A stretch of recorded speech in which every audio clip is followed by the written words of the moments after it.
જો બેટા, આજથી એની મ્યુઝિક ટ્રુપની, મારા જ્વેલરી શોપની અને આ ઘરની કોઓર્ડિનેટર તું જ હશે એમ મેં નક્કી કર્યું છે. એ શ્યામ, આ છોકરીને આના જેવો જ કોઈ સરસ રૂમ રેડી કરી ઠીક છે આપ. સાહેબ, જે ફોરેનર ને આપીએ છીએ ને એ જ રૂમ આને આપી દઈશ. તમે ચિંતા નહીં કરો, જાઓ. એ રૂમમાં કોણ આવે છે, ક્યારે આવે છે, શું કામ આવે છે, કોઈને ખબર નથી પડતી. જે મરજી થાય એ કરજો. તમને જોઈને મને મારી માં યાદ આવી ગઈ. રડ નહીં બેટા, હું પણ તો તારી માં જેવી જ છું ને. તને રડતા જોઈને મારું મન દુખી થઈ જાય છે. આ ઘરને તારું જ ઘર સમજ બેટા. હા મેડમ, અરે રડો નહીં મેડમ, અમે બધા છીએ ને મેડમ. અમે તમારું ધ્યાન રાખીશું મેડમ. ચૂપ થઈ જાઓ મેડમ, રોતા નહીં મેડમ. શું સિચ્યુએશન છે?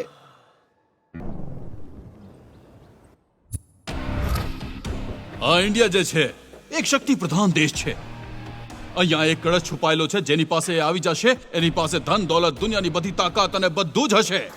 પેરિસના એક આર્કિયોલોજિસ્ટે મને આ વાત કહેલી, એટલા માટે જ હું ઇન્ડિયા આવ્યો છું. જ્યાં પણ હોય મને એ જોઈએ અને તેને શોધી કાઢવો તે જ મારું મિશન છે. એ મારો જ છે. Congratulate me. Congratulate me. Congratulation sir. જઈને એને શોધો. એ કળશ જલ્દીથી જલ્દી મારા હાથમાં હોવો જોઈએ.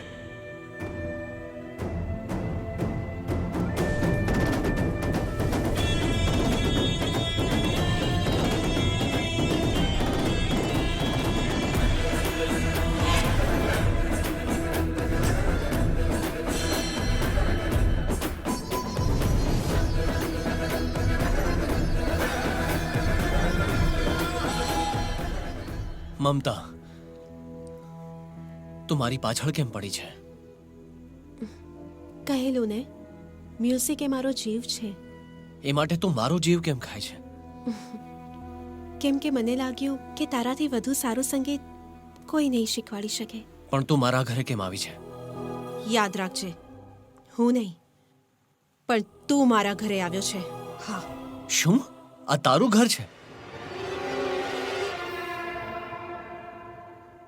તારું ઘર મારું કઈ રીતે થઈ શકે? મેં ક્યારે એવું કહ્યું આ મારું ઘર છે? હા, ગાંડી થઈ ગઈ છે કે?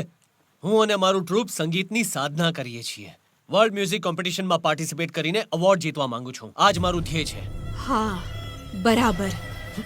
હા, બરાબર. તું મારા રસ્તાના વચ્ચે કેમ આવી રહી છે? જા અહીંયાથી, જા. જા, અવાજ નહીં કર. જા અહીંયાથી. સાહેબ, જો કેવો અવાજ આવે છે, મેં કહ્યું હતું ને કે ઘર નહીં.